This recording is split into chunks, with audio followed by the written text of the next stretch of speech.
My dear, be happy, be aware, be hardworking, be safe and live long in the name of God, the most beneficent and merciful. आज का subject matter है Gauss के प्रमेय के अनुप्रयोग का number 1। Gauss के प्रमेय का अनुप्रयोग नंबर 1 जो क्या है कि एक समान रूप से आवेशित किसी गोले के कारण किसी बिंदु पर विद्युत क्षेत्र की तीव्रता। इससे पहले मैं यह कहना चाहूँगा कि अगर आपको वीडियो पसंद आए तो सब्सक्राइब करना नहीं भूलें। सब्सक्राइब भी करें, लाइक भी करें, शेयर भी करें और अपने फ्रेंड को इसी तरह की राय दें ताकि मुझे आप लोगों से मोटिवेशन मिले और मैं इसी तरह से आप तक वीडियो बनाकर सरल भाषा में भेजता रहूँ। चलिए मैं आपके विषय वस्तु पर आता हूँ। गॉस, चलिए आपका जो है रहा क्या टॉपिक का रहा गॉस के प्रमेय का अनुप्रयोग नंबर 1। गॉस के प्रमेय का अनुप्रयोग नंबर 1 क्या है? अनुप्रयोग नंबर 1 है क्या? गॉस के प्रमेय का अनुप्रयोग नंबर 1 क्या है? एक समान रूप से आवेशित, एक समान रूप से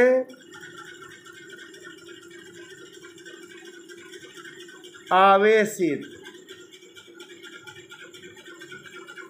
एक समान रूप से आवेशित गोले के कारण, गोले के कारण किसी बिंदु पर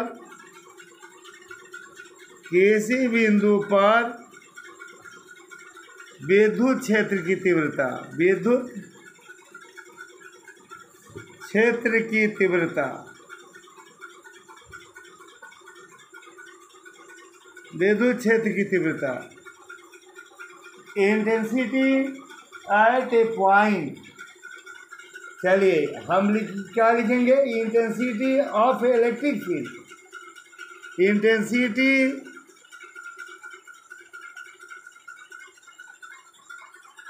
of A electric field, electric field, intensity of electric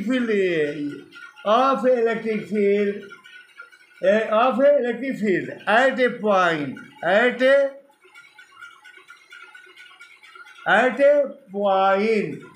due to uniformly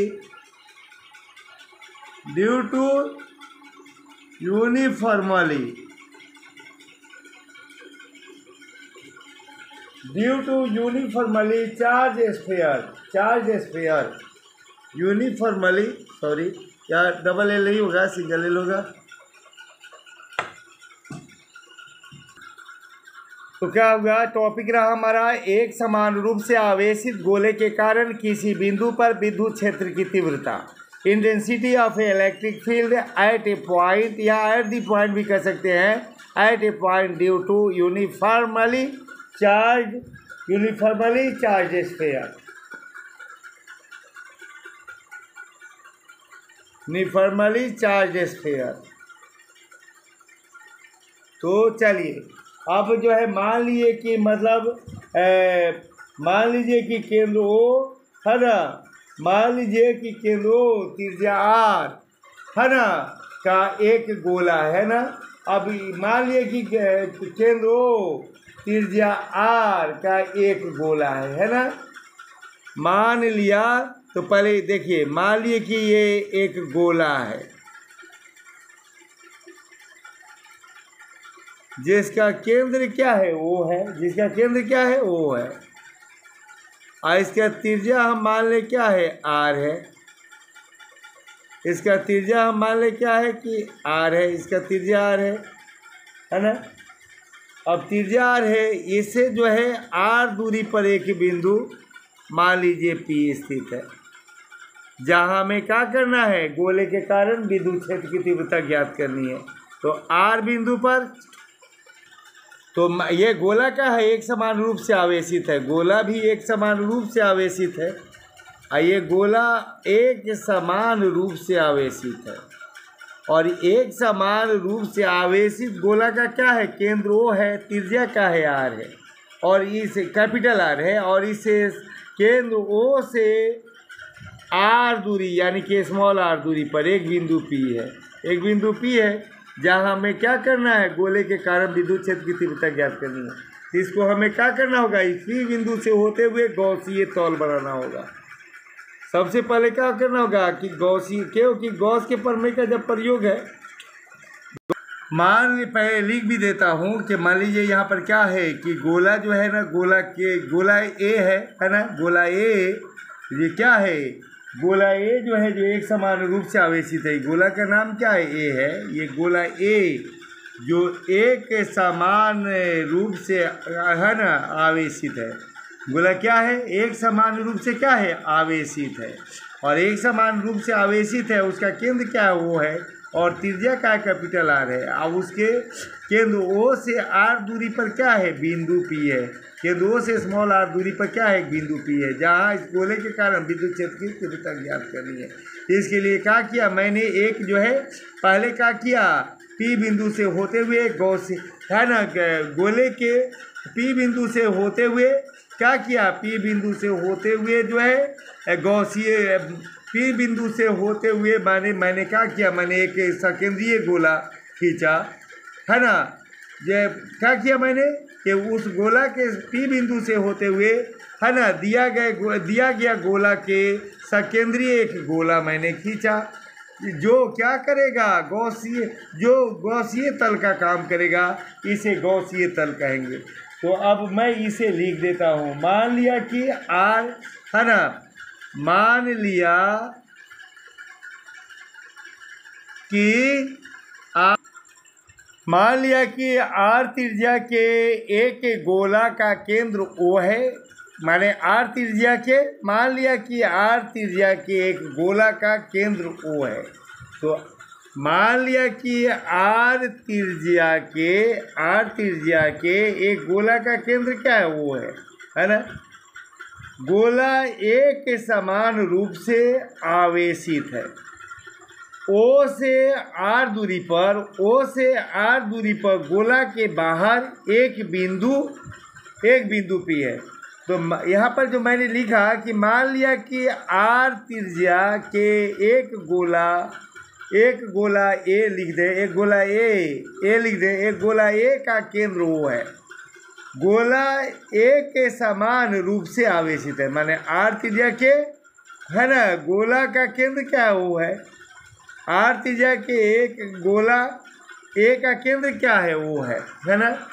गोला एक समान रूप से आवेशित है, गोला क्या है, एक समान रूप से आवेशित है। देखिए तो एक समान रूप से आवेशित है, O से R दूरी पर गोला के बाहर एक बिंदु P है, O से R दूरी पर गोला के बाहर का एक बिंदु P है, जहाँ विद्युत क्षेत्र की तीव्रता ज्ञात करनी है, ज्ञात करनी है, गॉसीय तल B, ये माने P से होते हुए क्या करते हैं, गॉसीय तल लेते हैं, P से होते हुए गॉसीय तल लेते हैं, यानी कि दिया गया गोला के सकेंद्रीय गोला B लेते हैं, है ना। अब जो है गया गॉसीय तल B की सतह पर कुल विद्युत फ्लक्स, तो कुल विद्युत फ्लक्स बराबर क्या हो गया, तीव्रता गुने क्षेत्रफल, तो तीव्रता गुने उस गोला का क्षेत्रफल, तो तीव्रता E और गोला का जो क्षेत्रफल है, हम लोग को पता है ना, गोला का क्षेत्रफल कितना है, गोला का क्षेत्रफल जो है, किसी भी गोला का क्षेत्रफल बराबर क्या होता है, 4πr², तो 4πr² हो गया। लेकिन इसे किसे, गॉस के प्रमेय से, लेकिन गॉस के प्रमेय से,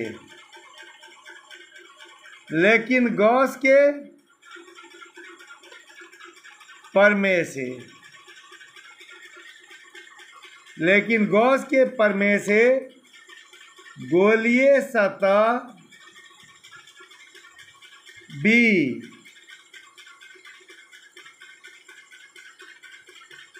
पर कुल विद्युत फ्लक्स,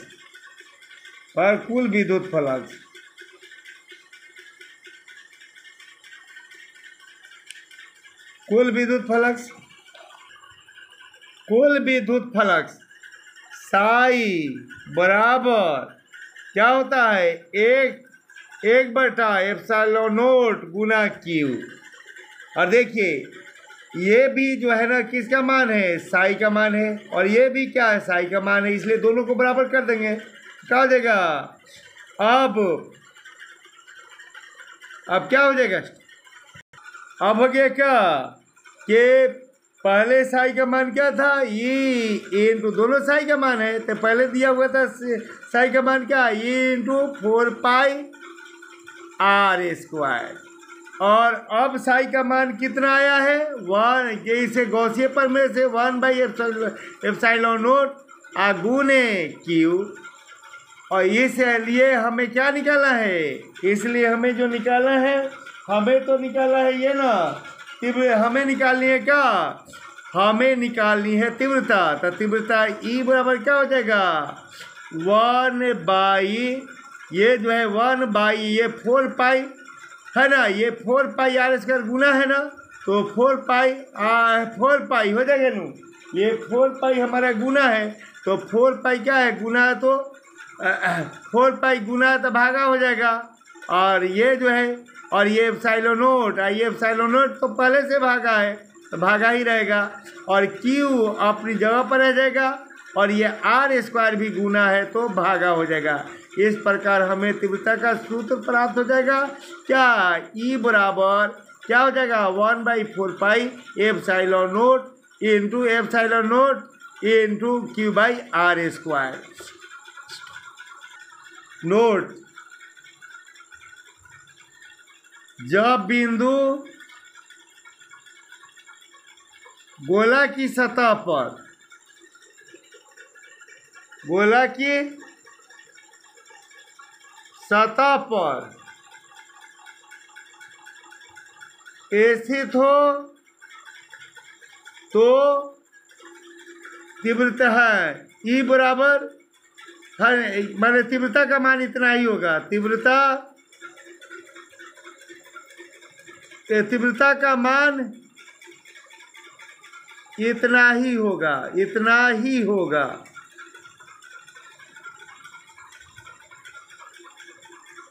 लेकिन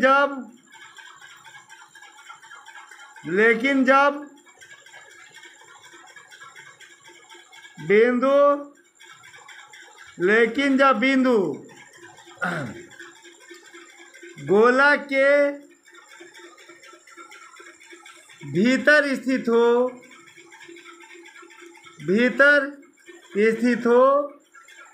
गोला के भीतर स्थित हो, तो आवेश की अनुपस्थिति के कारण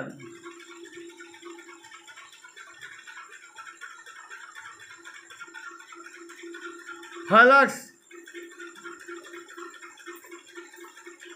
शून्य होगा,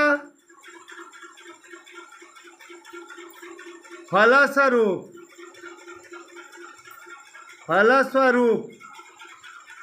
तीव्रता भी शून्य होगी, तीव्रता भी शून्य होगी। फिर आगे मिलूंगा।